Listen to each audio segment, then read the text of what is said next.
ஓம் ஸ்ரீ சாய்ராம். மார்கழி 3ஆம் நாள் திருவம்பாவை பதிகம் 3. முத்தன வெண்ணகையாய் முன்வந்து எதிரெழுந்தன் அத்தன் ஆனந்தன் அமுதனென்ற உள்ளூரி தித்திக்க பேசுவாய் வந்துன் கடைத்திறவாய். பத்துடையீர் ஈசன் பல அடியீர் பாங்குடையீர் புத்தடியோம் புன்மை தீர்த்தாட் கொண்டார் பொல்லாதே. எத்தோ நின் அன்புடைமை எல்லாம் அறியோமே. சித்தம் அழகியார் பாடாரோ நம் சிவனை இத்தனையும் வேண்டும் நமக்கேலோர் எம்பாவாய். பொருள்: முத்துப்பற்கள் தெரிய சிரித்து எங்களை மயக்குபவளே, கடந்த ஆண்டுகளில் நாங்கள் வந்தும் எழுப்பும் முன்னதாக நீயே தயாராக இருப்பாய் என்றும், இன்ப வடிவனன் என்றும் இனிமையானவன் என்றும் தித்திக்க தித்திக்க அவன் புகழ் பேசுவாய். ஆனால் இப்போது இவ்வளவு நேரம் எழுப்பியும் எழ மறுக்கிறாய்.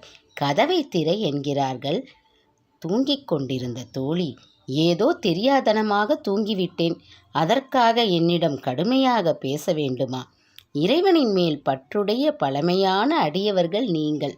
உங்களைப் போல் எனக்கு இந்த விரதம் இருந்ததில் அனுபவம் இல்லை. மேலும் பக்திக்கு நான் புதியவள். என் தவறை பெரிதுபடுத்துகிறீர்களே என வருந்திச் செல்கிறாள்.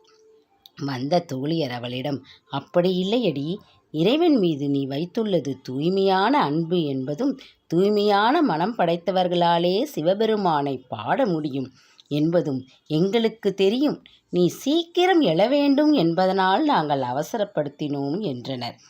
விளக்கம்: ஒரு நாள் கோயிலுக்கு போவது, ஆண்டவனை விழுந்து விழுந்து வணங்குவது, மறுநாள் ஏதோ விரக்தியில் அல்லது எதிர்பார்ப்பு நிறைவேறாமல் போனதும் அவனை வணங்குவதை விட்டு விடுவது, இதெல்லாம் நிஜ பக்தியாக முடியாது என்பதே இந்த பாடல் உணர்த்தும் கருத்தாகும். இதுவே இந்த பாடலின் பொருளும் விளக்கமும் ஆகும். இந்த சேனல் உங்களுக்கு பிடித்திருந்தால் லைக் பண்ணுங்கள், ஷேர் செய்யுங்கள், சப்ஸ்கிரைப் செய்யுங்கள். ஜெய் சாய்ராம்.